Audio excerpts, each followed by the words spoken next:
Saudara, pada hari ini ya sesuai dengan RPS yang diberikan kepada saya, kita membahas sistem organ reproduksi pria ya. Karena memang di dalam kita membahas kajian fisika dan biokimia ya di dalam mata kuliah saudara itu ada bagian yang harus saudara pahami tentang bagaimana nanti ketika saudara berhadapan ya dengan pasien. Tentu kita harus betul-betul memahami bagaimana sistem organ reproduksi ya, terutama pada dua jenis kelamin ya, pria dan wanita. Jadi hari ini kita akan membahas bagaimana sistem organ reproduksi pria ya. Jadi sesuai dengan RPS yang ada sama saya, hari ini tanggal 19 Desember 2022 jam 8 sampai jam 9.40 nanti kita akan membahas teorinya ya. Nanti pada jam 11.20 sampai dengan 12.10 itu kita ada tugas terstruktur yang ada di dalam slide ini. Silakan nanti saudara kerjakan ya, walaupun si pennya informasikan ke saya jam 10 ada kegiatan ya. Tapi nggak ada masalah ya, karena tugas terstruktur ini bisa saja nanti saudara kerjakan setelah kegiatan itu. Oke, kita mulai. Sistem organ reproduksi pria ya. Jadi yang perlu saudara pahami ya, karena saudara nanti adalah bidan, itu harus ingat bahwasanya pada pria itu dia memiliki organ reproduksi primer namanya ya. Organ reproduksi primer itu dinamakan testis ya. Dan testis itu pada pria normalnya itu ada 2. Ya, walaupun nanti pada keadaan tertentu jumlahnya bisa saja 1 atau 1,5 ya, itu tergantung nanti bagaimana keadaan yang ada pada pria ya. Tapi secara normal ya, pada kasus normal organ reproduksi primer itu atau testis itu terdiri dari 2 buah. Kemudian pada sistem organ reproduksi pria itu ada ductus ya. Ductus itu adalah saluran ya. Saluran yang ada di dalam sistem organ reproduksi pria itu yang pertama dinamakan dengan vas efferens ya. Kemudian ada lagi saluran yang dinamakan dengan epididymis ya. Dan saluran terakhir itu adalah vas deferens ya. Jadi vas deferens, kemudian epididymis, kemudian vas deferens lagi ya. Itu adalah saluran yang ada pada organ reproduksi pria. Selanjutnya, di dalam organ reproduksi pria itu juga ada kelenjar-kelenjar pelengkap ya. Di antaranya adalah bulbus uretra. Jadi bulbus uretra ini nanti menghubungkan antara testis itu nanti ke prostat ya. Nah, itu dinamakan dengan bulbus uretra. Kemudian prostat itu sendiri, dan yang ketiga itu adalah vesica seminalis ya. Jadi ada 3 kelenjar pelengkap yang ada di dalam organ reproduksi pria ini. Kemudian sistem organ selanjutnya itu adalah organ copulatoris namanya atau penis ya. Di mana penis ini berfungsi ganda. Yang pertama adalah saluran keluar urin. Nah, jadi pada pria saluran keluar urin itu dinamakan dengan penis. Kemudian ada lagi yang kedua, fungsinya itu adalah saluran keluar semen ya. Ini yang tempat untuk bereproduksi ya. Jadi ada 2 saluran ya. Saluran keluar urin, kemudian ada saluran keluar semen ya. Nah, ini organ reproduksi pria itu secara apa ya, kurang besar ya, tapi nggak apa-apa ya. Yang jelas dia itu ada di sini testis tadi ya, kemudian juga ada penis ya sebagai fungsi double tadi ya, sebagai keluarnya urin, kemudian juga sebagai semen ya. Itu yang menjadi bagian penting ya ketika kita mengenal organ reproduksi pria. Ingat, ketika nanti pada organ reproduksi pria bekerja secara normal ya, maka biasanya tidak akan terjadi keluhan ya pada pria. Tetapi ketika dia sudah bekerja tidak normal, itu banyak nanti kasus-kasus yang terjadi pada alat reproduksi pria ini. Di antaranya nanti bisa saja nanti terjadi fertil dan infertil ya, fertil dan infertil. Kemudian juga ada lagi nanti ketika terjadi kanker ya, yang kita kenal dengan kanker prostat ya, yang jarang ditemui pada wanita tetapi banyak ditemukan pada kasus-kasus pria. Nanti kita akan bahas ya bagaimana nanti kasus-kasus itu terjadi pada organ reproduksi pria tadi. Oke. Dari gambar tadi, ya, dari organ reproduksi primer tadi itu ada testis, ya. Testis itu ada 2 buah. Kemudian di testis tadi ada yang dinamakan dengan kelenjar eksokrin, ya. Kelenjar eksokrin inilah sebenarnya penghasil sperma pada pria. Jadi ketika terjadi proses, ya, terbentuknya sperma ini, maka yang memegang peranan penting itu adalah kelenjar eksokrin ini. Ya, kelenjar eksokrin mempunyai peranan penting dalam menghasilkan sperma. Ya, jadi artinya ketika kelenjar eksokrin ini bekerja tidak normal, maka sperma yang dihasilkan oleh pria itu bisa tidak normal juga. Ya, ingat ya, sperma yang baik ya untuk pria itu adalah sperma yang gesit, ya, yang mempunyai kepala dan ekor ideal, ya. Bukan kepalanya besar kemudian ekornya pendek, tetapi antara kepala dengan ekornya itu ideal, ya, simetris istilahnya, sehingga dia pergerakannya nanti akan menjadi gesit. Kemudian di dalam testis itu juga ada kelenjar endokrin, ya. Kelenjar endokrin ini nanti penghasil hormon androgen, ya. Nah, ini nanti akan dihasilkan oleh kelenjar endokrin dan dia menghasilkan hormon androgen. Kemudian ada skrotum. Skrotum itu adalah kantong luar, ya, bagian luar. Kalau seperti gambar yang kita lihat tadi, ini adalah skrotum, ya. Padahal di dalam skrotum ini nanti ada testis, ya, seperti itu. Kemudian nanti ada tunica albugenia namanya. Itu penghasil kapsula fibrosa. Nanti bermanfaat, ya, dalam berbagai kasus untuk pria, ya, bisa penghasil urin dan juga nanti membantu kinerja pembuatan sperma, ya, pada tunica albugenia. Kemudian juga ada tunica vasculosa namanya. Ini adalah jaringan pembuluh darah. Ingat ya, bagian alat reproduksi pria itu dia akan normal apabila jaringan darah, ya, pembuluh darah yang bekerja di bagian alat reproduksi itu berjalan dengan normal, ya. Kalau seandainya terjadi misalnya penyempitan pembuluh darah pada bagian alat reproduksi pria itu, maka bisa saja terjadi nanti kegagalan dalam memproduksi bagian-bagian ini, ya. Jadi penting sekali nanti tunica vasculosa ini dalam rangka membantu, ya, jaringan pembuluh darah itu bekerja secara normal. Kemudian ada lagi lobulus testis namanya, itu ada sekitar 250 lobulus, ya. Jadi bagian alat reproduksi pria ini mungkin tempat paling paling banyak produksi, ya, karena memang di sana itu adalah sumber alat reproduksi, ya, pada pria itu sendiri. Kemudian ada septa testis, itu adalah jaringan penyambung. Kemudian ada mediastinum, itu adalah jaringan penyambung tebal di bagian posterior testis, ya. Ini adalah bagian-bagian yang ada di dalam testis sebagai organ reproduksi primer, ya. Ini yang primer. Selanjutnya ada testis itu sendiri, ya, atau vas efferens, ya. Kemudian ada epididymis, kemudian juga vas deferens. Jadi kalau saudara lihat gambarnya ini sudah menggambarkan bagaimana bentuk testis, kemudian bagaimana vas efferens, kemudian epididymis dan vas deferens itu sendiri, ya. Jadi dia mempunyai siklus yang sudah tertentu, ya, pada pria. Ini testis, ya. Ini pada bagian frontal, ya, bagian depan, ya. Sama, ya, dengan tadi, ya, cuman gambarnya ini adalah di bagian depan pada testis, ya. Kemudian, ya, ini sebenarnya, ya, bagian yang bisa kita lihat tadi, ini skrotum, ya. Kemudian di sini ada testis, di mana testis ini nanti sebagai bahan utama penghasil sperma, ya, bahan utama penghasil sperma. Oke. Kemudian selanjutnya di dalam testis itu juga ada red testis namanya. Red testis itu merupakan gabungan tubulus seminiferus, ya, di bagian mediastinum testis, ya. Dia berhubungan dengan kaput epididymis, ya. Nanti dia hubungannya dengan kaput epididymus seperti yang ada di dalam gambar tadi.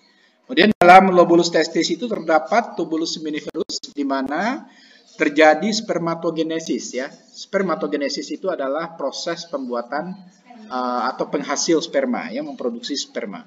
Maka nanti ketika seorang laki-laki sudah mengalami pubertas, ya, maka nanti organ reproduksi itu mulai bekerja. Jadi ketika dia masih belum pubertas, maka sebenarnya bagian-bagian di alat reproduksi itu belum bekerja. Sama dengan pada wanita ya, sebenarnya ketika nanti saudara haid pertama atau yang kita kenal dengan apa haid pertama istilahnya?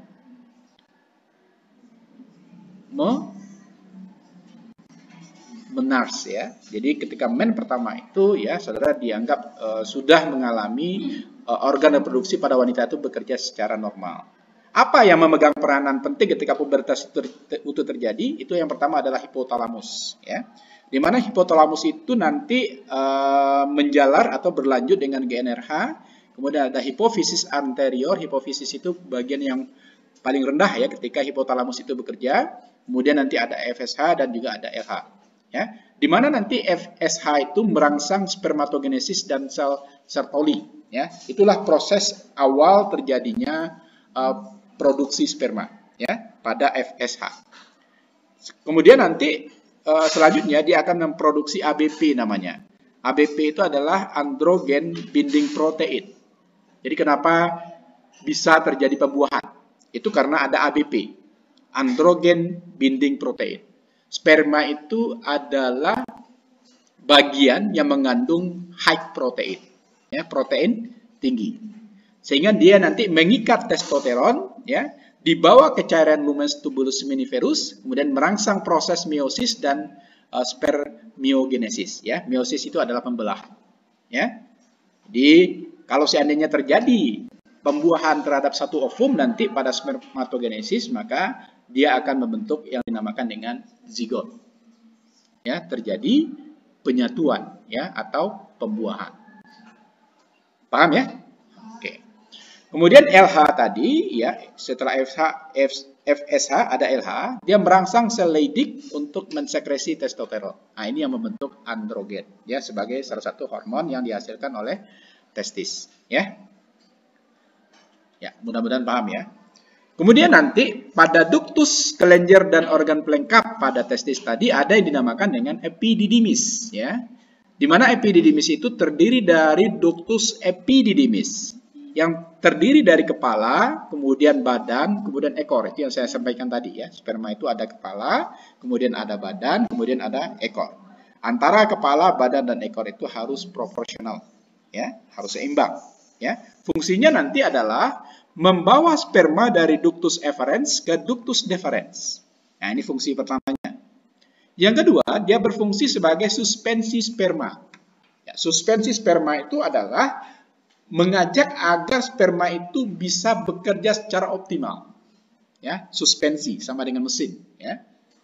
Misalnya suspensi engine, maka engine mesin itu bisa bekerja secara optimal. Maka ketika ada suspensi sperma, maka sperma itu akan nanti bekerja secara optimal dalam rangka mengejar ovum atau sel telur. Nah, itu nanti yang ada di dalam testis pelengkapnya.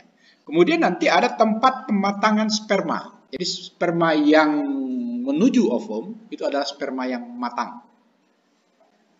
Ingat ya, sperma itu dihasilkan jutaan itu. Ketika dia mengejar sel telur, tidak semuanya sampai ke sel telur. Ketika dia tidak matang, dia KO sendiri, ya, jatuh sendiri. Ya, atau ada juga yang sampai ke sel telur tetapi dia tidak mampu membuahi sel telur. Itu adalah sperma yang tidak matang, ya. Begitu ceritanya, ya. Jadi nanti kalau saudara bidan ditanyakan oleh dokter nanti ketika di rumah sakit, saudara sampaikan seperti itu, kenapa dia tidak bisa membuahi sel telur? Karena spermanya tidak matang, ya, spermanya tidak matang. Oke ya. Sampai di sini ya.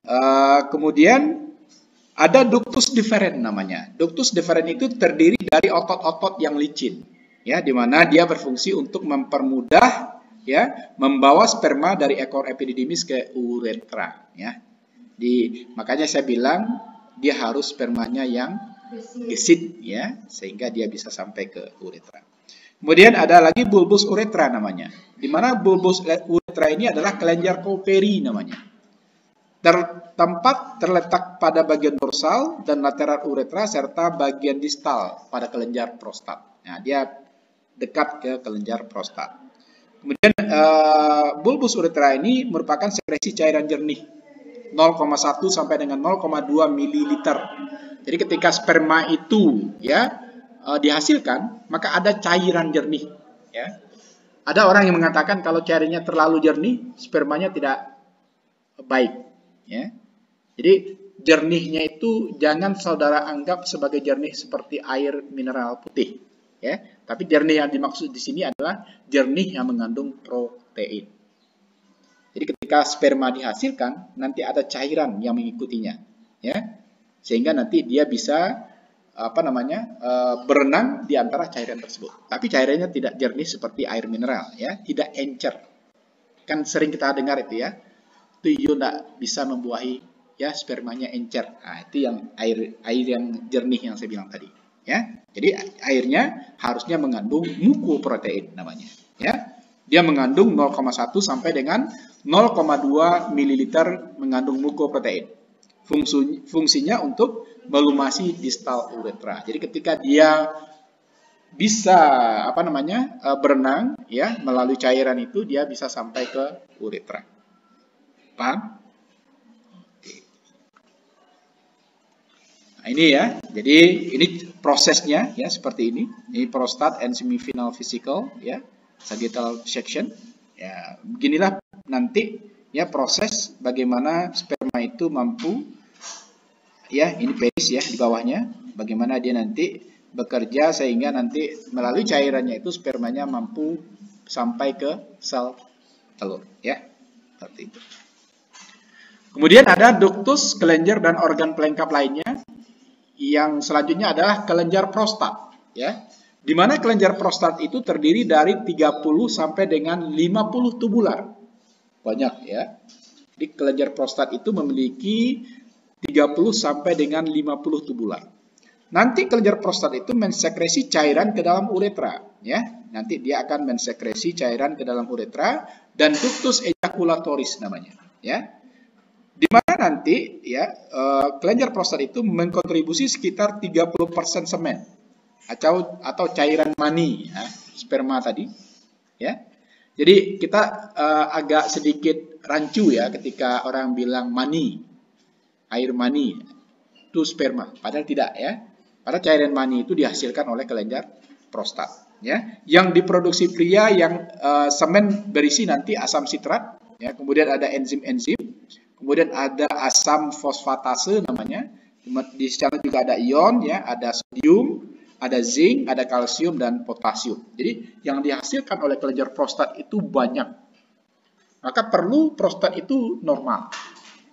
Ketika prostat bermasalah, maka kemungkinan besar pasien atau pria itu akan infertil. Ya. Bagaimana ciri-cirinya ketika kita mengenal laki-laki atau pria itu terjangkit prostat? Salah satu keluhan yang bisa terjadi adalah ketika dia mengeluarkan urin, itu dirasakan nyeri yang sangat tinggi, bahkan disertai dengan keluarnya darah. Nah, itu salah satu. Ya. Kalau prostatnya bermasalah, maka tentu dia tidak bisa memproduksi ini. Sehingga bisa saja terjadi nanti infertilitas, ya, ketidaksuburan pada pria sehingga tidak mampu membuahi sel telur, ya. Nah ini pahami nanti, ya, pahami ini nanti. Kemudian nanti kelenjar prostat ini berfungsi sebagai pubertas, ya, terutama pada 10 sampai dengan 14 tahun. Berarti nanti sebelum umur ini prostat ini belum berfungsi, ya. Dia baru akan berfungsi 10 sampai dengan 14 tahun, kemudian tentu selanjutnya juga akan berfungsi karena dia tentu akan menghasilkan cairan sebagai pelengkap sperma, ya, yang kita kenal dengan air mani, ya, seperti itu. Kemudian usia 50 tahun, ukuran dan fungsinya menurun. Maka banyak kasus ya terjadi di rumah sakit, terjadinya gangguan pada prostat ini pada orang lanjut usia. Ya, nah ini teorinya. Kenapa rentan terjadi kasus kanker prostat pada usia lanjut? Jadi ada faktor U di sana, ya, ada faktor umur. Kira-kira kenapa menurut saudara ada gangguan pada prostatnya? Ayo, coba mainkan logikanya. Ayo, siapa yang bisa jawab? Ya, kenapa terjadi gangguan pada prostat di usia lanjut? Ayo. Ayo. Ya, karena dia diproduksi terus loh. Mulai dari umur 10 tahun, kelenjar prostat memproduksi terus. Kalau iya nanti prianya baik-baik saja, artinya dia tidak melakukan ejakulasi tidak sesuai tempat. Ya, ingat ya, laki-laki itu kan ada istilahnya, apa istilahnya? Sekarang nggak boleh tabu ya, ketika mendengar bahasa-bahasa yang nyeleneh ya. Kan ada yang apa namanya istilahnya cowok itu mengeluarkan sendiri, ya, atau ejakulasi, bukan ejakulasi dini, beda ya. Kalau ejakulasi dini itu apa itu ejakulasi dini? Coba, apa itu ejakulasi dini? Ini nggak tahu, masa iya nggak tahu. Walaupun saudara bukan cowok ya, tetapi harus paham apa itu ejakulasi dini. Tuh ya, sebentar cuman ya. Artinya belum tahya sampai tangga gitu. Dia sudah keluar sendiri ya. Belum masuk udah keluarkan ada iklan kayak gitu. Itu ejakulasi dini ya. Artinya dia tidak bisa melakukan penetrasi. Penetrasi tahu? Ini gimana bidangnya ini. Ini baru tahun 1 ya. Oh iya. Penetrasi itu maksudnya adalah ketika dia tidak mampu melakukan hubungan seksual. Ya, baru melihat organnya saja baru dia sudah keluar sendiri. Itu dinamakan dengan ejakulasi dini. Kalau ejakulasi dini tidak akan mungkin dia mampu membuahi sel telur. Ya dia keluar sendiri. Itu apa penyakitnya itu? Karena dia sering mengeluarkan tidak pada tempatnya. Suka nonton film porno misalnya. Ya, kemudian dia ejakulasi sendiri, ya, bukan dini ya. Ejakulasi sendiri. Jadi kalau frekuensinya banyak, ya, maka tentu akan bermasalah di prostatnya. Karena prostat itu menghasilkan mani, ya. Keluarnya tarik, tidak dikeluarkan pada tempatnya.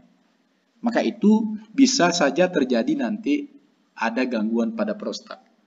Gangguannya ini banyak macamnya.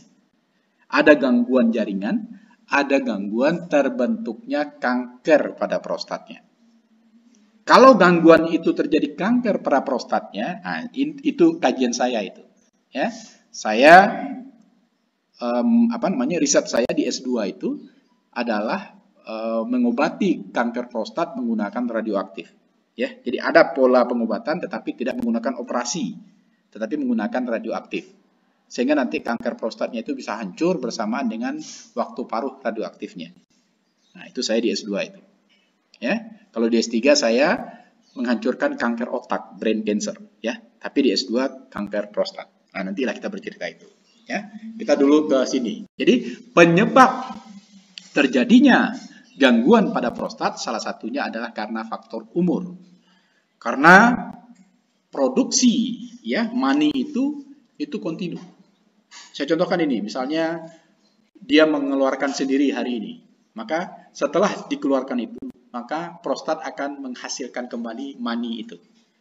Sehingga mungkin 1 hari atau 5 jam setelah itu, maninya sudah ada lagi di prostat. Jadi itu makanya laki-laki itu boleh poligami, tahu? Salah satunya itu. Karena dia bisa memproduksi mani itu 5 jam setelah dia keluarkan. Jadi kalau dia pindah-pindah 1 malam itu bisa. Ya, ya makanya boleh istrinya 4 kan di agama kita. Ya, tapi kalau adil ya, kalau adil kan kadang-kadang nggak adil gitu ya. Kadang-kadang keuangannya nggak cukup, gitu ya. Nah, jadi kalau tidak bisa adil atau keuangannya tidak cukup ya 1 saja gitu ya. Oke? Paham? Ada yang mau ditanyakan sebelum ini? Karena slide kita ini banyak ini. Nanti juga kita ke wanita. Saya berbicara dulu karena RPS-nya pria dulu kan? Nah, makanya saya bahas dulu yang pria. Ada pertanyaan? Oh, paham ya. Alhamdulillah ya. Saya anggap aja paham ya, biar cepat gitu ya. Kemudian ductus, kelenjar dan organ pelengkap lainnya itu adalah vesica seminalis namanya.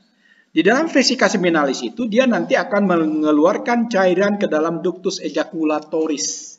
Ejakulasi sebenarnya, ya. Jadi cairan itu akan dikeluarkan ketika pria melakukan ejakulasi. Di mana dia dikeluarkan? Pada ejakulatoris namanya. Ada saluran ejakulasi. Di manakah saluran ejakulasi itu? Berbeda dengan saluran urin. Ya, coba kalau sama saja nanti. Dipipisin saudara sama cowok nanti kan, sama suaminya. Kan nggak mungkin ya. Tetapi yang keluar nanti ketika dilakukan ejakulasi itu adalah sperma. Dia keluar melalui saluran ejakulatoris. Paham? Oke.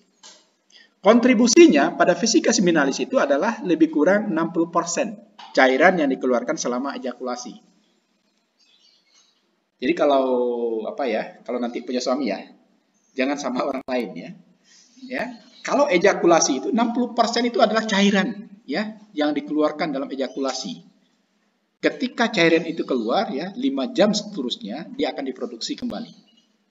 Ya, seperti itu. Dia berisi fruktosa, maka dia high protein ya.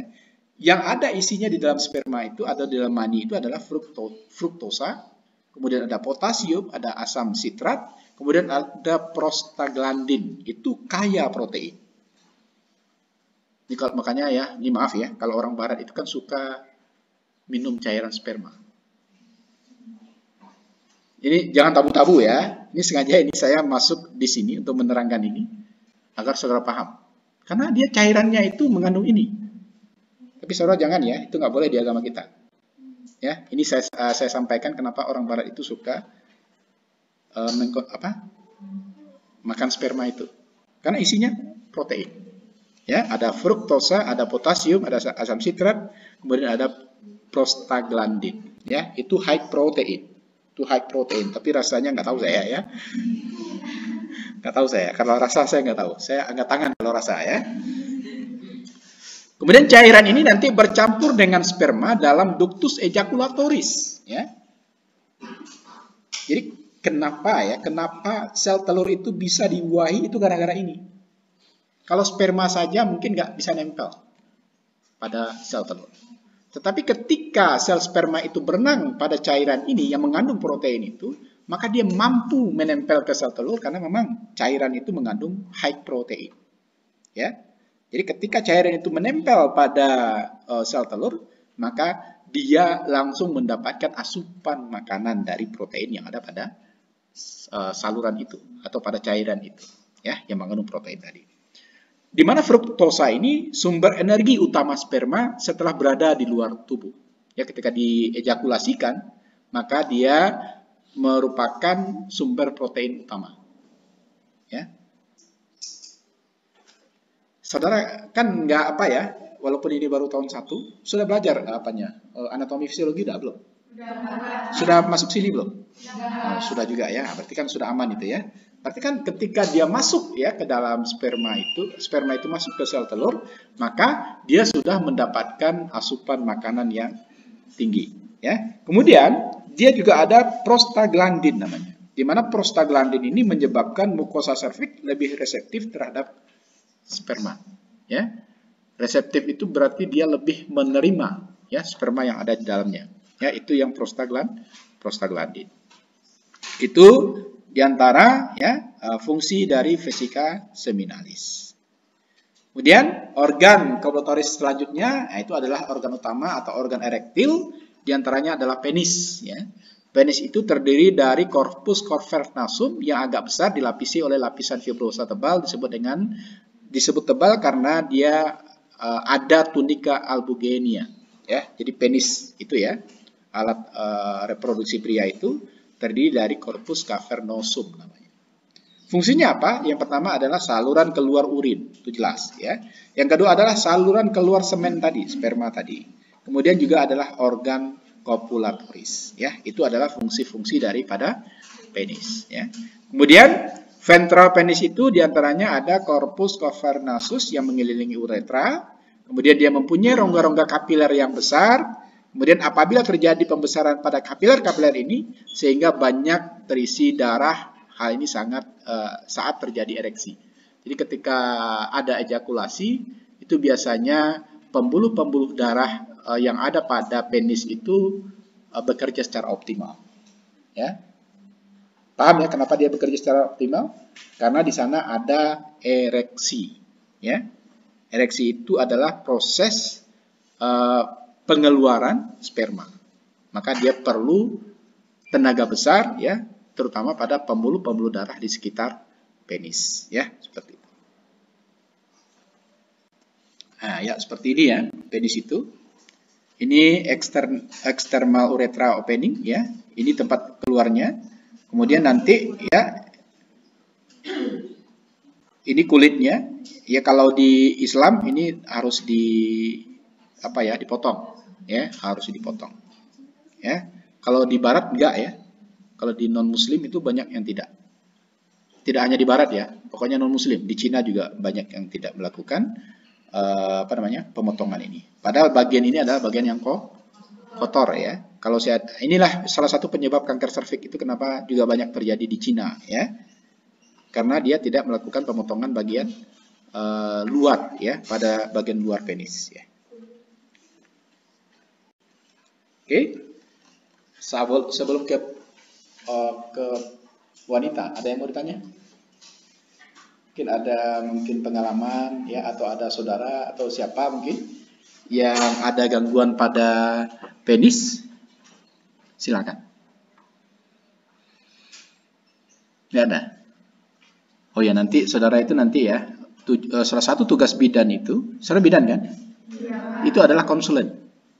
Konsulen itu adalah memberikan informasi yang benar kepada pasien ketika pasien berkunjung ke saudara. Ingat ya, bidan itu nanti pasien saudara itu tidak hanya wanita, bisa saja nanti orang tua, ya, anak-anak laki-laki, ya. Nah, itu nanti bisa saja nanti saudara sampaikan bagian ini ke pasien ya. Kalau seandainya dia menemukan ada suatu kelainan pada organ reproduksinya, ya, seperti itu. Nggak ada ya pertanyaan? Oke, nggak apa-apa, ya. Saya anggap paham gitu ya. Mungkin saya menerangkannya terlalu jelas, ya, sehingga saudara itu paham. Oke, sekarang kita lanjut di dalam organ reproduksi wanita, ya. Ini kenapa saya gabung hari ini, karena kemarin kan saudara hanya lihat video saja, ya. Sekarang organ reproduksi wanita, ya. Organ reproduksi wanita itu terdiri dari dua. Yang pertama adalah bagian luar dan yang kedua adalah bagian dalam, ya. Nah, ini penting nanti ketika saudara sampaikan nanti kalau seandainya ada kasus-kasus lain selain kasus-kasus partus ya yang saudara temukan pada pasien. Organ reproduksi luar pada wanita itu terdiri dari vulva ya, dan terdiri dari labia minora, kemudian labia majora dan klitoris ya. Ada 3 fungsi utama sebenarnya ya, di mana 3 fungsi utama ini nanti mempunyai peranan penting dalam rangka memperhatikan bagaimana kelainan atau kenormalan yang terjadi pada wanita. Labia minora dan labia majora itu ada sepasang, ya, ada dia sepasang, dan dia merupakan 2 lipatan kulit. Walaupun nanti pada kasus-kasus tertentu di Indonesia ada lapisan itu yang dirobek, ya. Ketika saudara misalnya khitan itu kan salah satunya merobek itu. Kalau orang asing itu tidak, ya. Bahkan di Indonesia juga beberapa tahun terakhir ini juga dilarang untuk melakukan sirkumsisi itu ya, sirkumsisi. Tapi sebenarnya menurut saudara penting nggak sirkumsisi itu?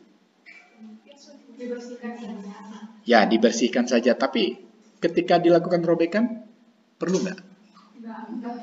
Ya, ini bidan. Berarti saudara sudah bidan modern itu ya. Kalau bidan dulu itu wajib. Karena katanya apa? Menghindari agar apa? Itu ya, dan karehana langsung zina ya, gatel gitu ya. Jadi nanti kalau itu tidak, kalau dulu ya, tapi wallahu alam, saya juga nggak tahu apakah, karena saya nggak wanita itu ya. Kalau dulu dirobek itu, ya, sehingga nanti labia minora dan majora itu tidak terlalu kelihatan, ya, tidak berkembang, ya, karena dilakukan robekan. Kalau apa ya, ini katanya bukan ilmiah ini ya. Tapi katanya ketika itu tidak robek, nanti biasanya perempuan itu lebih, apa itu bahasanya ya? Apa itu bahasanya? Tapi itu saudara tahu ya? Tahu ya. Ya udah, pokoknya itu gitu ya. Pokoknya itu ya. Tapi wallahu alam, saya juga nggak tahu ya. Kemudian labia minora itu terletak sebelah dalam ya. Labia minora karena minora itu di dalam dan dia merupakan lipatan kulit yang di bawahnya terisi dengan jaringan vaskular ya. Kemudian ada labia mayora, di mana ini adalah lapisan kulit yang di bawahnya terisi dengan jaringan lemak ditumbuhi rambut, ya. Dan salah satu ciri seks sekunder wanita, ya, setelah pubertas. Jadi nanti ketika sudah ini sudah pasti sudah, ya. Sudah pubertas kan? Ada yang masih belum? Nah, ya, sudah tahulah ya. Kemudian ini juga bagian penting, klitoris, ya. Itu adalah organ erektil wanita. Ini adalah bagian penting, ya, ketika nanti terjadinya hubungan, ya. Jadi jangan asal to the point aja ya. To the point saja nggak boleh ya. Jadi harus penting juga ini dilakukan apa namanya? Rangsangan. Nah ya, perlu dirangsang. Apa yang dirangsang itu bagian ini. Jangan asal pula merangsang ya, semuanya dipegang, kacau juga nanti ya. Jadi rangsang bagian yang penting ya. Bagian yang penting itu adalah klitoris ya. Kenapa klitoris itu adalah bagian yang penting dirangsang? Karena ini adalah organ erektil wanita. Organ erektil itu adalah organ ereksi ya, yang bisa diberikan kepada wanita ya. Di mana di sini terdapat anterior pada bagian pertemuan labia minora kanan dan kiri ya. Kemudian ada homolog ya dengan penis ya. Ada keterhubungannya dengan penis ya.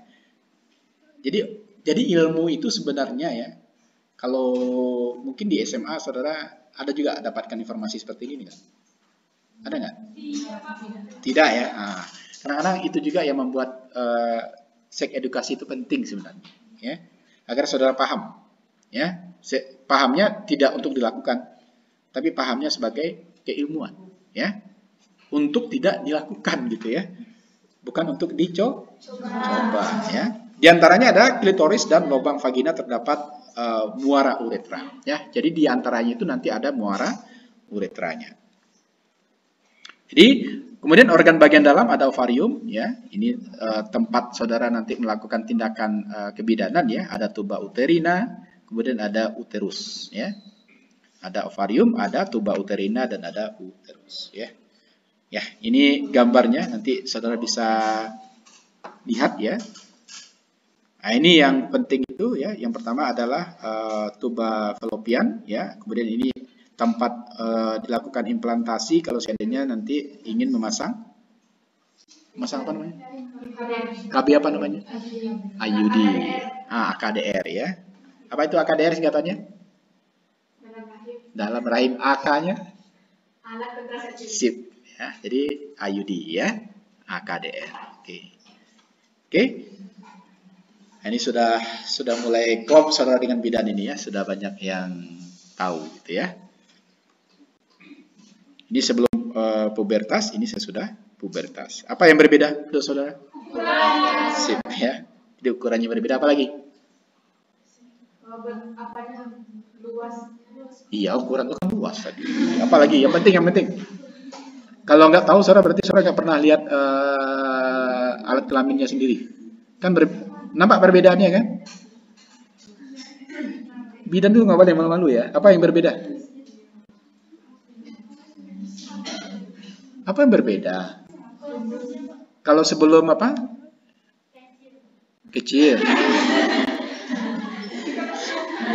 Beda ukuran ya. Satu lagi apa yang ada ketika saudara sudah pubertas? Muncul tumbuh? Kok bulu? Saudara bulu juga ya? Rambut ya. Ini cara jawabnya masih jawab orang non kesehatan gitu ya. Jadi tumbuh rambut ya. Ya Allah. Ini kacau ini ya. Ya, kita lanjut ke ovarium ya. Di dalam ovarium itu ada nanti kelenjar eksokrin ya. Dia menghasilkan ovum ya. Inilah sel telur yang dihasilkan oleh saudara nanti. Apakah saudara sudah memproduksi sekarang? Belum, Pak. Ada yang halus. Ada yang pubertas. Ini yang kacau. Ya Allah, alunnya ada ya Allah. Ya.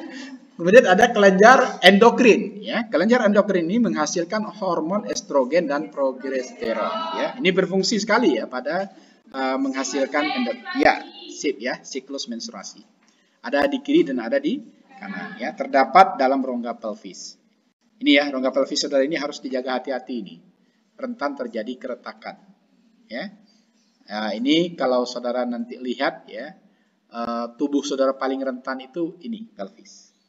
Jadi saudara tuh nggak boleh sebenarnya jatuh terduduk. Itu bisa mengakibatkan retaknya tulang pelvis. Atau yes, bisa jadi, ya, bisa jadi. Makanya nanti ketika saudara misalnya di kos, kasurnya tipis misalnya, capek dari kampus, langsung saya baduduan. Nah, itu hati-hati itu, ya. Kalau kasurnya tipis, kalau kasurnya tebal, itu nggak apa-apa, bisa ke atas lagi ya. Jadi kalau kasurnya tipis, nah, itu bahaya, ya. Ada kasus ya senior saudara terjadi kecelakaan sih ya. Kemudian jatuh dari motor, terduduk, itu retak tulang pelvisnya itu lama sembuhnya ya. Walaupun sembuh ya, tetapi lama sembuhnya. Dan sakitnya itu minta ampun. Sakitnya, nyerinya sangat dahsyat itu ya. Kemudian ada juga mesovarium namanya. Itu adalah penggantung ovarium ya. Jadi yang sebelum dibuahi itu dia menggantung. Itu dinamakan dengan mesovarium. Kemudian dari janin umur 5 bulan dapat dibedakan 3 bagian ya. Yang pertama adalah hilus yang terdiri dari saraf, pembuluh darah ya, jaringan penyambung, sel-sel hilar mensekresi hormon steroid ya, stroma disusun oleh sel penunjang, kemudian sel kontraktil dan sel interstisial yang semuanya membentuk tunika albugenia. Nah, itu yang dinamakan dengan hilus ya. Pada umur 5 bulan ini. Ya, ini tahapan ovum dan folikel yang ada pada ovum itu sendiri ya. Ya, nanti saudara lihat saja. Kemudian yang kedua medula. Medula ini terdiri dari sel-sel heterogen. Sel-sel heterogen itu adalah sel-sel yang tidak sama. Ya, sel-sel yang terdiri dari banyak ya bagian. Kemudian ada korteks ya. Korteks ini berisi sel-sel telur dari fetus yang berumur 5 bulan sampai dengan menopause ya. Jadi korteks ini dia itu sel-sel telur, dia akan berakhir ketika saudara menopause. Ketika menopause, dia tidak akan lagi menghasilkan sel-sel telur. Ya, tahun berapa menopause-nya itu tergantung bagaimana pola hidup saudara. Ada sekarang orang yang umur 40 tahun udah menopause loh.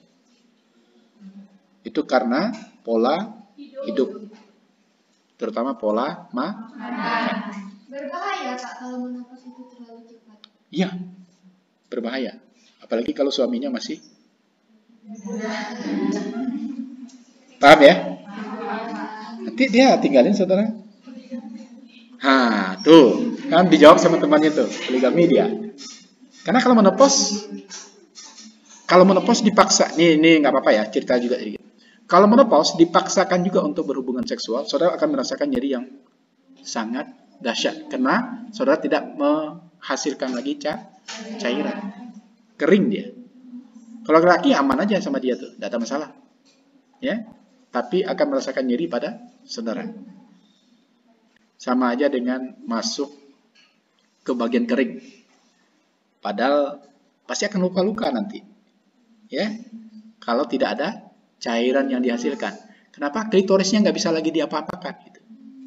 Klitorisnya udah tidak berfungsi lagi. Tidak ada terasur itu. Gitu. Mati rasa. Gitu ya. Bukan di hati ya, ini mati rasa beda lagi nih maksudnya ya. Tapi tidak ada keinginan untuk melakukan hubungan seksual, ya, sehingga nanti tidak menghasilkan lagi cairan. Kalau seandainya dipaksakan juga, kalau laki nggak ada masalah sama dia, ya. Tetapi yang akan merasakan nyeri yang sangat dahsyat itu nanti adalah wanita, ya, atau perempuan. Oke ya, begitu. Oke. Jadi pubertas itu mulai dari hipotalamus ya. Semua yang ada di dalam tubuh kita itu yang memegang peranan penting itu adalah hipotalamus. Kenapa? Karena ini adalah sistem saraf utama yang ada di dalam tubuh kita. Ketika dia memproduksi, ketika terjadi hubungan seksual, maka yang paling penting memegang peranan penting dalam tubuh kita itu adalah hipotalamus ya. Maka ada hipotalamus, kemudian ada GNRH, kemudian merangsang terjadi hipofisis anterior, kemudian dia mensekresi FSH dan LH tadi ya. Maka di FSH dia merangsang polifera ova, kemudian proses pematangan dari folikel primordial, kemudian folikel primer, folikel sekunder, folikel tersier, folikel de Graaff ya. Sehingga nanti LH-nya merangsang ovulasi. Terbentuklah sel telur yang menempel pada bagian dinding rahim. Paham ya? GNRH itu ya gendoroid masuk ke hormon ya, masuk ke hormon. Oke, jadi kalau gambarannya ya bagaimana dia menempel di bagian dinding rahim seperti ini ya. Oke. Nih, gonadotropin releasing hormone ya, itu yang GNRH ya. Nah, jadi apa yang memegang peranan penting itu adalah hipotalamus ya. Lanjut, tuba Fallopi ya, atau tuba uterina.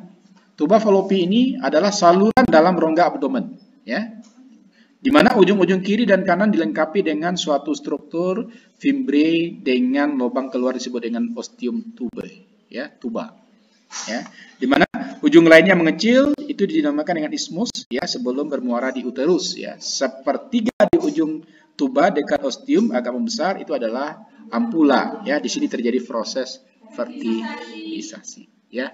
Jadi pembuahan itu di sini dia ya. Proses pembuahan itu di sini. Di mana nanti permukaan sebelah dalam tuba itu terdiri dari silia-silia ya. Silia-silia ini adalah gerakan silia untuk mengarahkan ovum menuju uterus ya. Jadi ketika dibuahi dia jatuh,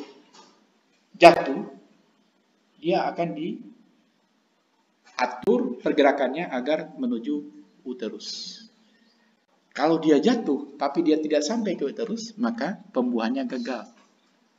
Itu yang dinamakan dengan keguguran. Ya, inilah dibuahi, tapi tidak sampai ke uterus. Nah, makanya dicek pertama lah garis dulu. Bahasa Indonesia apa ya? Dicek di awal garisnya ada 2, berarti sudah terjadi pembuahan. Tetapi ketika terjadi pembuahan tidak sampai ke uterus, ya, maka terjadi keguguran. Hari ini strip 2, besoknya gagal gitu ya. Itu terjadi keguguran. Paham ya? Jadi nanti kalau ditanya sama pasien ya, saudara jelaskan seperti ini, maka pasti saudara disenangi oleh pasien ya, karena saudara memiliki ilmu tentang ini ya, yang merupakan bagian yang kadang-kadang tidak dimengerti oleh pasien. Dia hanya melakukan saja itu. Ya kan? Tiba-tiba dia udah hamil. Mbak kok hamil? Entahlah. Ya enggak tahu dia. Entahlah aja. Iya. Enggak tahu dia ngapain tadi malam kan? Kayak gitu ya. Oke ya. Sekarang kita ke uterusnya lagi. Ya. Uterus itu berbentuk buah alpukat. Ya, jadi tempatnya itu tertentu ya. Jadi kalau di dalam Al-Qur'an disampaikan itu, uterus itu adalah tempat paling nyaman ditinggali. Terutama oleh zigot yang berkembang menjadi janin. Kenapa paling nyaman? Karena semua muaranya di sana nanti, di uterus. Ya, mau makan di sana, mau melakukan aktivitas kehidupan di sana, ya, respirasi di sana, inspirasi dan ekspirasi dilakukan di uterus oleh janin, ya. Maka dia terdiri dari fundus. Makanya nanti ketika saudara ngecek TTP, itu salah satu yang dicek itu adalah fundus. Apa itu TTP? Nah, tanda-tanda persalinan, ya. Jadi baru 2 cm. Dia teh fundus. Nah, gitu ya. Di mana dicek itu? Udah diajarin belum ya? Hah? Ya, di fundus ya. Di porsio boleh ya. Tapi kan ini kita mau baru kajiannya di fundus ya. terdiri dari fundus, kemudian corpus uteri dan cervix.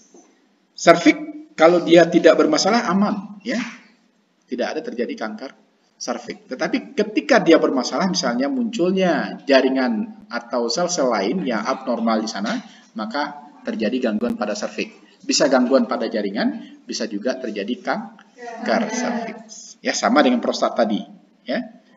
Walaupun sebenarnya saudara juga ada prostat, ya, tapi prostat saudara tidak muncul, ya, seperti cervix, ya.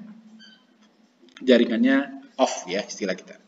Kalau di laki-laki jaringannya on, ya, sehingga dia muncul pembesaran. Dinding uterus disusun oleh jaringan penyokong, ya, di mana jaringan penyokong itu dinamakan dengan mesometrium. Terdiri dari 3 lapisan. Yang pertama adalah endometrium. Kayaknya habis juga suara saya, ya. Bentar ya, saya minum, ya. Ada yang mau minum?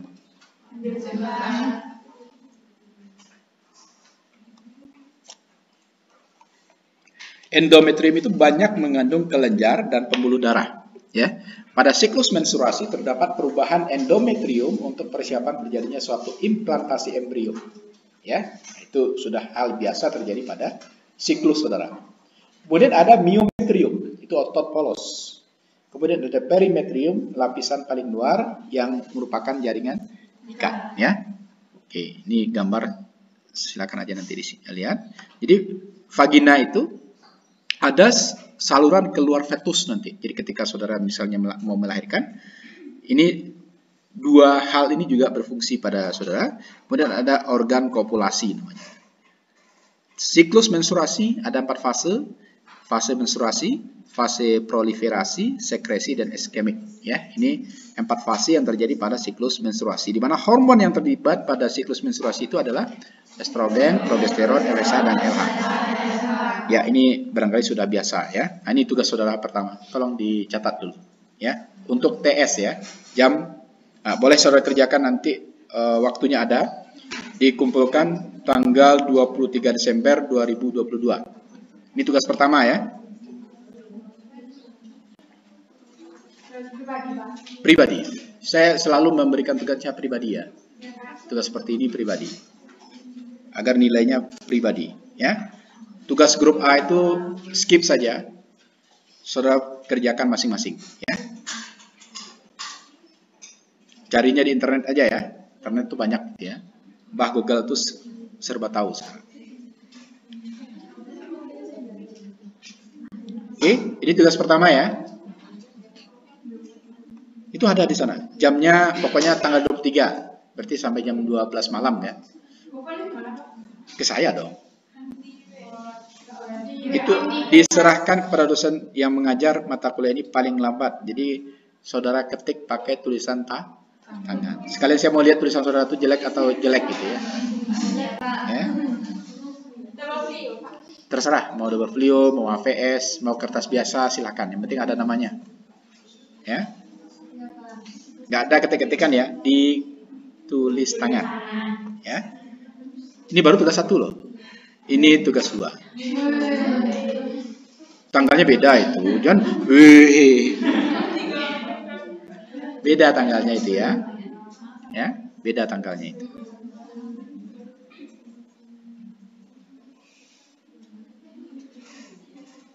Ada pertanyaan sampai di sini? Kalau tugas jangan ditanya, ya. Tugasnya dicari gitu. Enggak usah, itu skip saja, ya. Jadi tugasnya pribadi, cari 6 untuk tugas kedua dan 6 untuk tugas pertama. Tanggalnya jangan salah, ya. Memberikan sebelum tanggal ini boleh, tapi setelah tanggal ini dianggap saudara tidak mengumpulkan tugas, ya. Itu masuk ke nilai tugas 1 dan nilai tugas 2.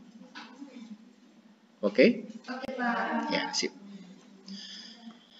Sekarang kita ke hormon lagi, ya. Bagaimana hormon yang ada pada reproduksi pria? Kalau tadi kan sistemnya, ya. Sekarang hormonnya. Hormon itu adalah substansi kimia yang disekresi oleh kelenjar endokrin dan berfungsi mengatur proses tubuh. Dan hormon ini dibawa ke organ target spesifik dan jaringan oleh aliran darah. Jadi hormon ini yang memegang peranan penting itu adalah darah yang ada di pembuluh darah, ya.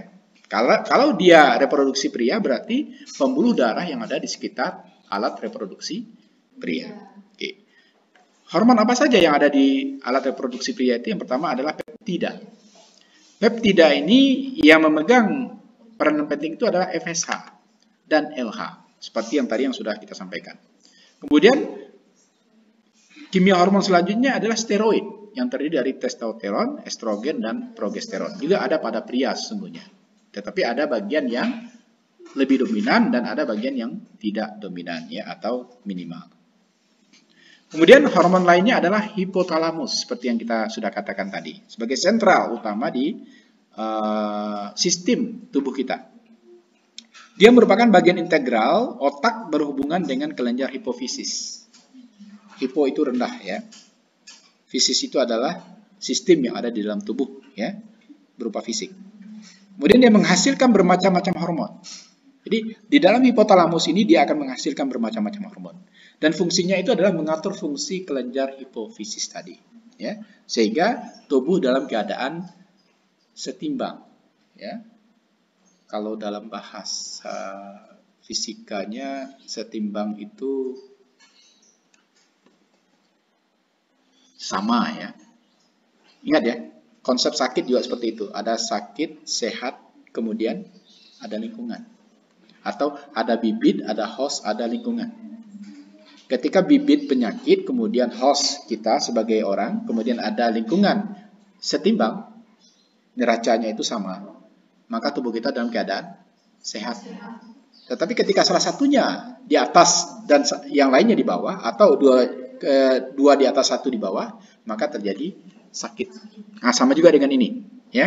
Ketika hipotalamus mampu mengatur fungsi kelenjar hipofisis, maka tidak terjadi gangguan pada alat reproduksi pria yang berkenaan dengan hormon, ya, yang berkenaan dengan hormon.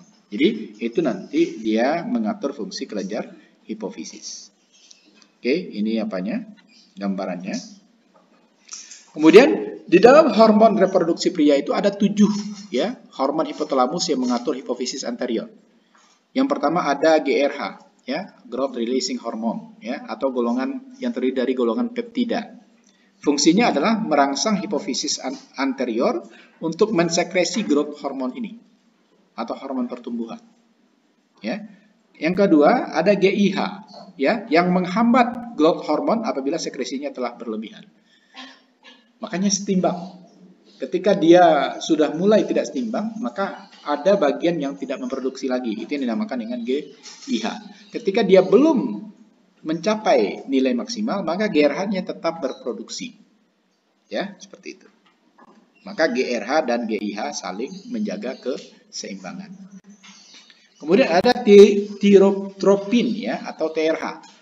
Di mana golongan tripeptida fungsinya adalah merangsang hipofisis anterior untuk memproduksi hormon tiroid.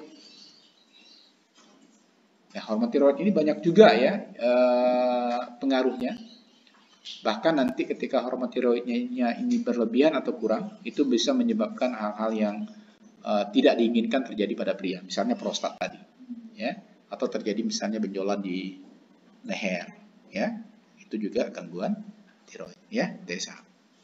Kemudian ada cortico-releasing atau CRH, polipeptida yang fungsinya adalah merangsang hipofisis anterior untuk menghasilkan adenocorticotropic hormone atau ACTH. Ya. Kemudian ada PRH yang merangsang hipofisis anterior mensekresi hormon prolaktin. Jadi kalau kita lihat ya, hormon-hormon yang bekerja pada tubuh itu yang 7 ini baru 5 ya. Itu pada umumnya. Oke, bentar ya.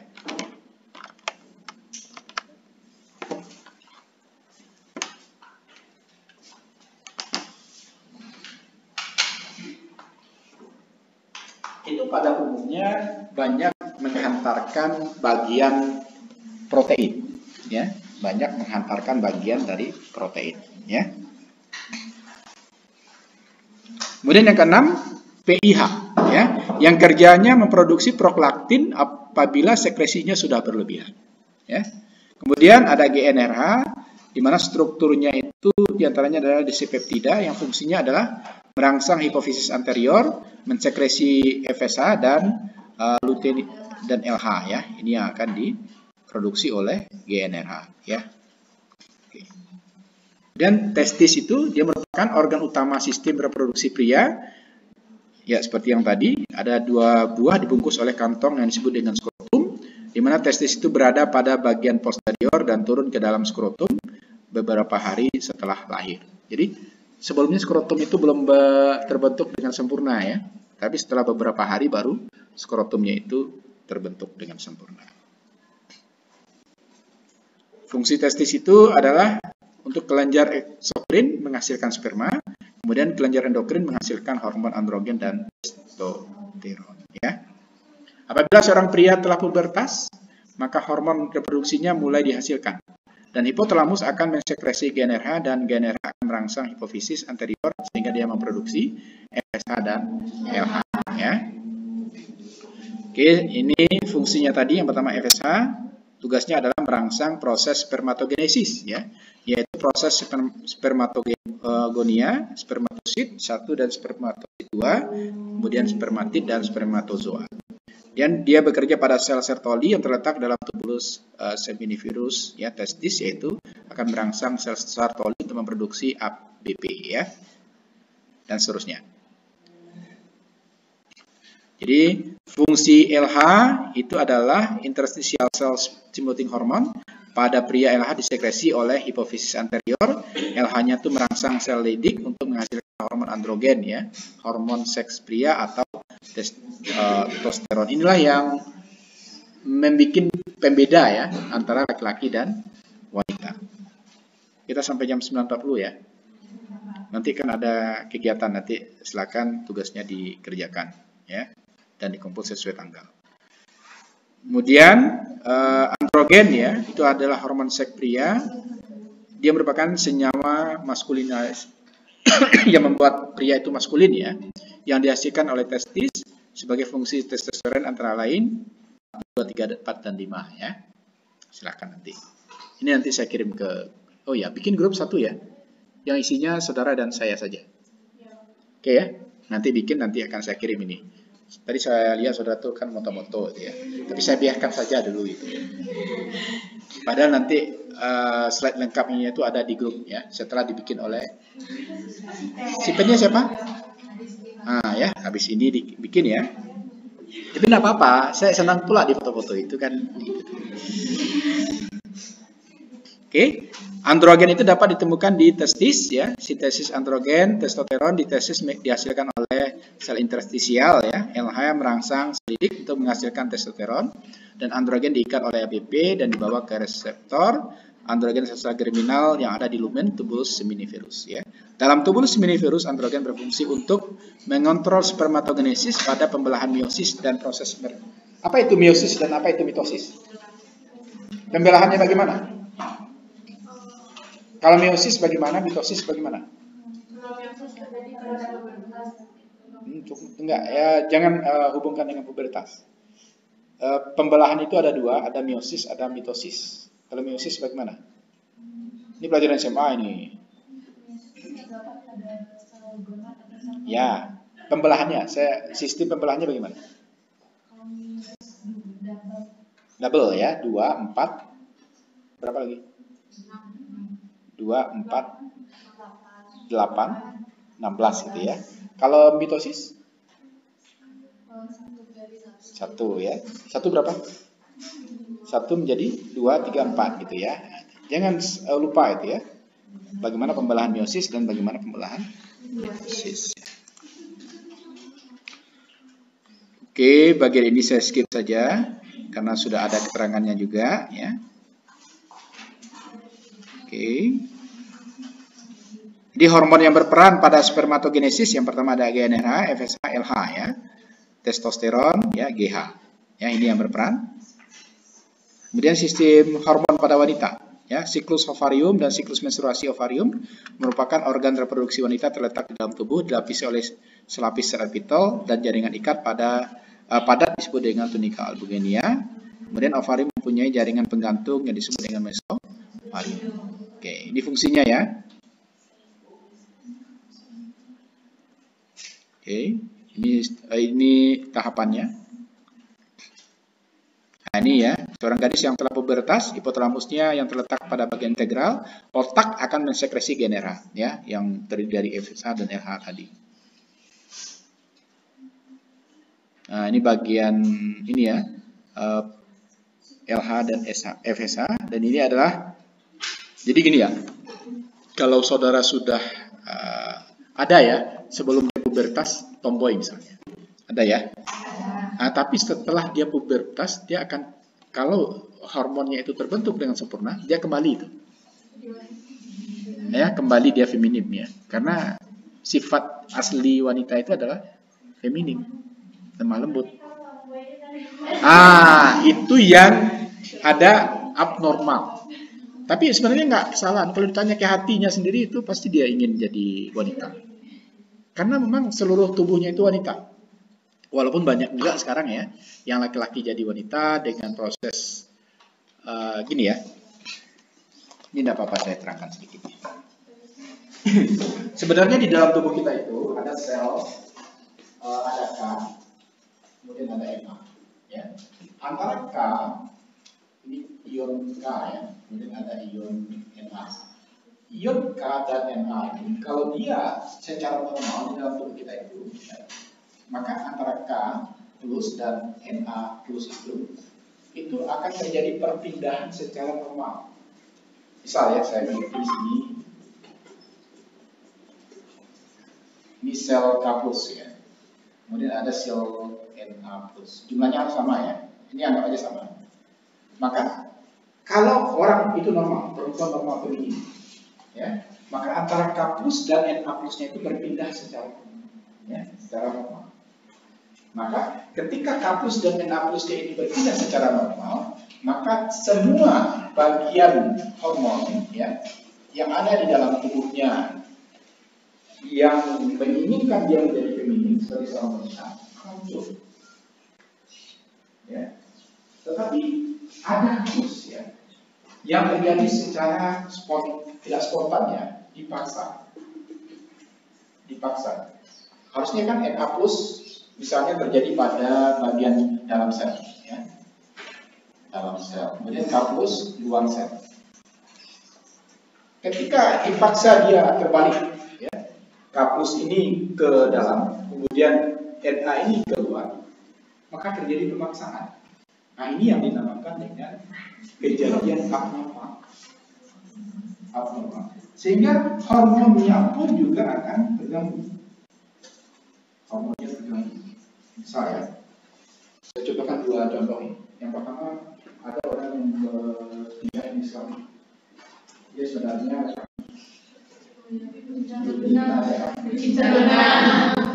kalau ditanya ke hatinya sendiri, pasti dia mau jadi. Tapi apa boleh buat dari semuanya diubah di katanya, saya nggak pernah lihat.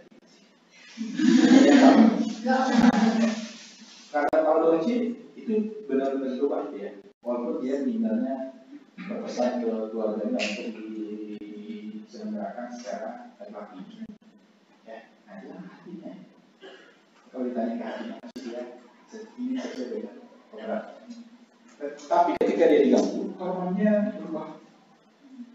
Tapi ada bagian yang tidak berubah, suara. Di Cinta Luna itu kalau dia marah itu laki-laki. Dorothy kalau marah dia laki.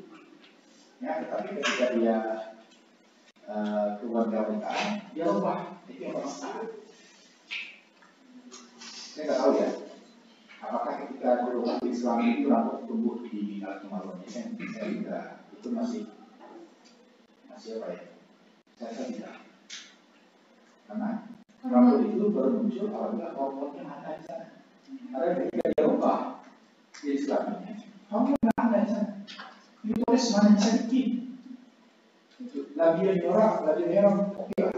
Tapi klitoris itu tidak akan bisa sedikit. Karena yang berhasil rambut itu adalah klitoris. Saya rasa itu tidak akan muncul rambut. Begitu juga dengan mami.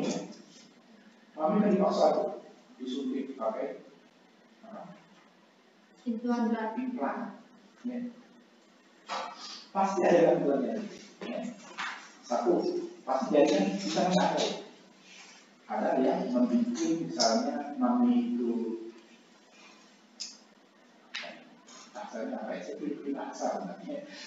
Saya takut nanti maminya itu bagus ya, bagus saja besar ya, besar itu adalah harusnya saluran guna. Kalau itu kan iklan, mana ada saluran pembuluh darah di sana? Saluran pembuluh darahnya hanya ada di dada saja. Sisi iklan tidak mengikuti saluran pembuluh darah, sehingga nggak akan mungkin tetap pasti akan segede itu aja. Saya rasa juga tidak akan sama karena tidak ada hormonnya juga muncul di sana. Ya, makanya ya. Tapi kalau dia bentuk pakai pakaian segala macamnya seperti itu juga, seperti mami juga. Tapi saya rasa tidak akan ada dia miliki. Maka tentu tidak akan bisa ya menyamai perempuan atau laki-laki tersebut. Jadi saudara kalau ada niat untuk berubah di Islam, ingat mana besar nanti, ya, karena tidak sesuai dengan kodrat. Karena kita menjalani pembikinan sel yang dipaksa. Sama juga kayak Michael Jackson, dia kan punya hitam, ingin berkulit seperti orang barat, suntik hormon treatment, ya, kulit hitam. Ada yang saudara kulit hitam, ya, suntiknya hormon pigmentasi, sehingga jadi ini maka jadi mencari siapa kali tidak bisa kemana-mana pakai maju. Ketika dia dapat paling kulitnya ya kenapa? Karena jadi normal ada sehingga kampus dan kampusnya tidak berjalan secara normal. Kalau mencoba hidung berikut itu karena dia bawa kayu kan, tapi pasangan bawa kayu. Ya, kalau hidung agak kurang mancung, dimancungnya kayak dulu cinta luna itu. Cobalah pasti akan ada masalah di hidupnya. Nanti dia pasti mesan kan, agak dan seperti itu lagi. Jadi tidak ada yang lebih sempurna daripada kita. Jadi kalau olahraga perlu direnov ya. Nggak perlu tidak seperti ya. Dan tidak hanya pada salah satu ya yang menyebabkan penyakit kanker kulit itu adalah setelah pakai kosmetik yang mengandung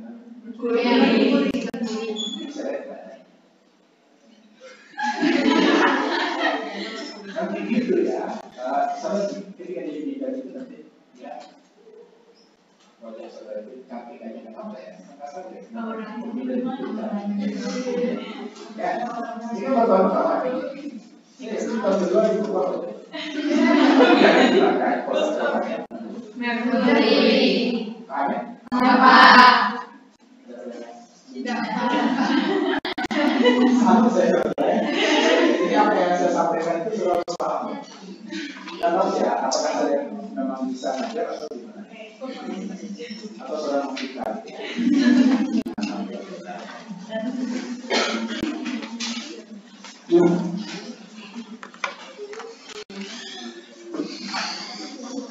Tapi kita belum selesai ya. Oke ya, jadi pada hormon wanita itu ada FSH seperti tadi, kemudian ada LH, saya singkat aja nih biar cepat ya. Kemudian ada estrogen dan juga ya seperti tadi ada fase ini selalu saudara ingat ya di dalam menstruasi ya. Oke. Ya, ini hormonnya saudara progesteron ya, jangan estrogen pula yang saudara inginkan ya. Ini salah satu yang mungkin saya ingin sampaikan, breast cancer ya. Breast development itu ini. Ingat ya, saudara itu sebagai bidan, kalau bidan ada bagian yang saudara harus ingatkan pasien saudara nanti, apa saudara juga harus ingat sendiri.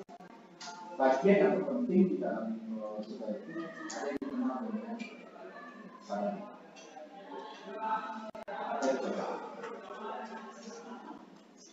Sadar dewa yang merupakan eksis dari mami.